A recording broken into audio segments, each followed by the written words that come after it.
Hello friends, hi tech classes के इस channel पर आपका स्वागत है।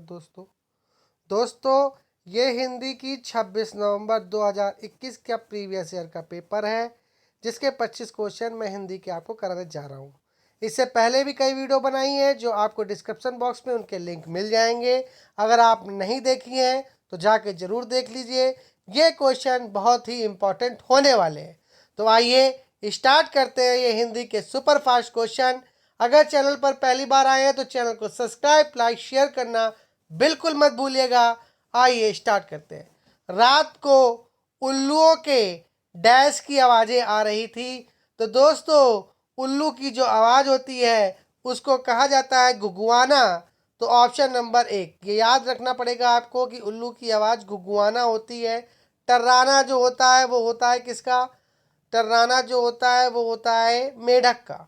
तो इसी तरीके से सभी की आवाज़ें होती हैं, वो आपको पता होनी चाहिए। अगले क्वेश्चन की ओर चलते हैं। विलोम शब्द का सही युग्म का चयन करें। ऑप्शन नंबर फर्स्ट है भय का डर, दूसरा है शरीर का देह, तीसरा है न कहने योग्य अखत्य। तो दोस्तों जो सही युग्म है वो है आदि और अंत। आदि और अंत लिखा हुआ है, ये ऑप्शन नंबर फोर्थ ये सही है बिल्कुल। अगला क्वेश्चन है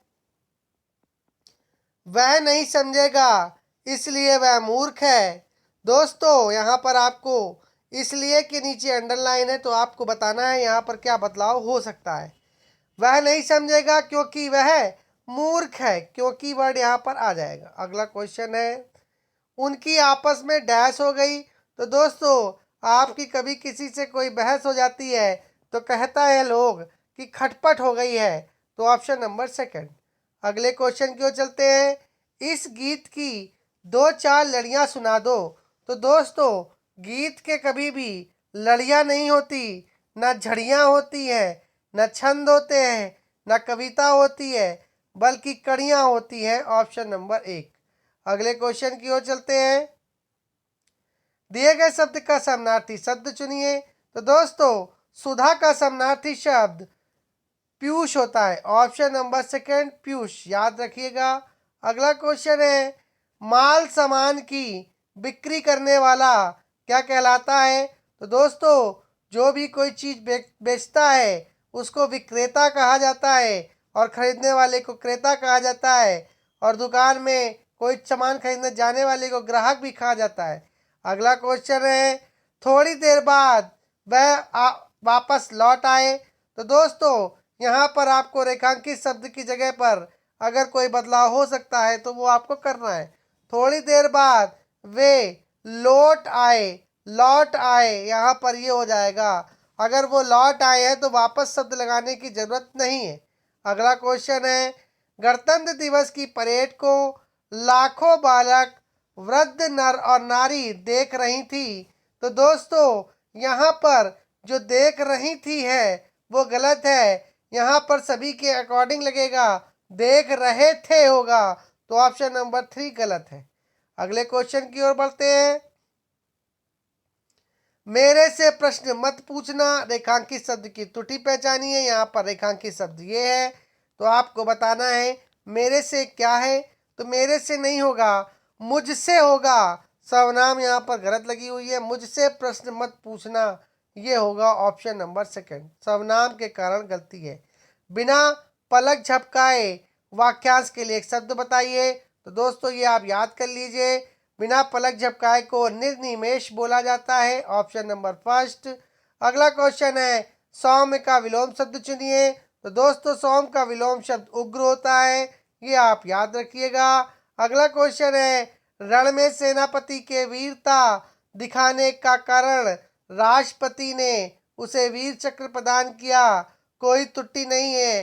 तो आपको बताना है इसे किस भाग में त्रुटि है। तो ऑप्शन नंबर सेकंड सही होगा, क्योंकि वीरता दिखाने के कारण होगा, का कारण नहीं होगा। वीरता दिखाने के कारण राष्ट्रपति ने उसे वीर चक्र प्रदान किया। ऑप्शन नंबर थर्ड का दूसरे भाग में त्रुटि है। अगले क्वेश्चन की ओर बढ़ते हैं। जिसकी जड़ या आधार का पता ना हो उसको कहा जाता है निर्मूल। याद रखिए बहुत ही इंपॉर्टेंट है निर्मूल। अगले क्वेश्चन की ओर बढ़ते हैं। भागीरथ प्रत्न का यहाँ पर आपको मुहावरे का अर्थ बताना है। तो दोस्तों भागीरथ प्रयत्न का मतलब होता है भारी कोशिश करना, अत्यधिक कोशिश करना, इसी को कहा जाता है भागीरथ प्रयत्न। अगला क्वेश्चन है सही वर्तनी का चयन करें। दोस्तों शैक्षिक वर्ड जो होता है वो ऐसे ही लिखा जाता है।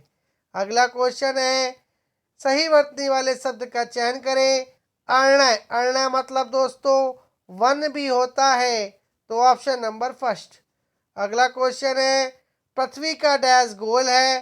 तो दोस्तों पृथ्वी का आकार जो है वो सभी को पता है कैसा है, गोल है, ऑप्शन नंबर फोर्थ। अगला क्वेश्चन है कमर कसने का मुहावरे का अर्थ बताइए। तो दोस्तों कमर तब कसी जाती है जब आप किसी काम के लिए तैयार हो, तो कहा जाता है मैंने अपनी कमर कस ली है, मतलब तैयार होना। अगला क्वेश्चन है 20 नंबर दिए गए शब्द के समानार्थी शब्द का चयन करें।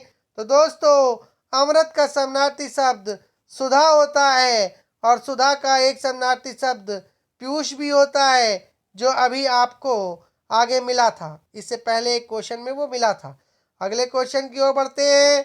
दोस्तों यहाँ से आपके गद्यांश चालू हो जाता है। ये गद्यांश पेपर में 5 नंबर के आए हैं, इनको ध्यान से आप करिए, इनकी प्रैक्टिस करिए। अगर आपको आते हैं तो अच्छी बात है, लेकिन अगर इनकी प्रैक्टिस आप जरूर करिए। आप क्वेश्चन लिखा हुआ है प्राचीन काल में नारी का स्थान बहुत ही महत्वपूर्ण था। तो दोस्तों आकाश कौन से शब्द रेखांकित शब्द का प्राय नहीं है। तो ये देखिए आपसे अलग से क्वेश्चन पूछ लिया जाता है। तो नभ, गगन और अंबर ये तीनों ही आकाश के पर्यायवाची हैं, पर अतल पर्यायवाची नहीं है। अगला क्वेश्चन है अबला रेखांकित शब्द का विलोम बताइए। देख लीजिए ये भी विलोम शब्द का क्वेश्चन आपसे पैराग्राफ से पूछ लिया गया। तो अबला का रेखांकित शब्द सबला होता है, ये भी आपको याद रखना पड़ेगा। अगला क्वेश्चन है एक दूसरे का डैश बनना चाहिए। तो दोस्तों आपको यहाँ से पढ़ करके जानकारी हो जाएगी क्या होना चाहिए। तो दोस्तों ये आप पढ़ लीजिएगा। तो यहाँ पर दिया है एक दूसरे का हमेशा सहयोगी होना चाहिए, यही सही होता है। ये देखिए लिखा है एक दूसरे का सहयोगी बनना चाहिए, ऑप्शन नंबर सेकंड।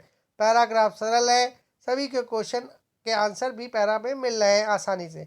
मध्यकालीन युग में नारी की स्थिति क्या थी। तो आप दोस्तों यहाँ पे मध्यकालीन युग ढूंढ लीजिए।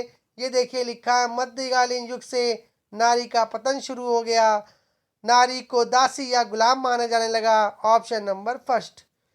अगला क्वेश्चन है जो लास्ट क्वेश्चन है आज का, मैं आपसे कहना चाहूँगा अगर आप वीडियो देख रहे हैं तो वीडियो को एक बार शेयर जरूर कर दीजिएगा अपने दोस्तों से जो एसएससी जीडी की प्रिपरेशन कर रहे हो या कोई भी ऐसे एग्ज़ाम प्रिपरेशन कर रहे हो जिनके में हिंदी आनी हो।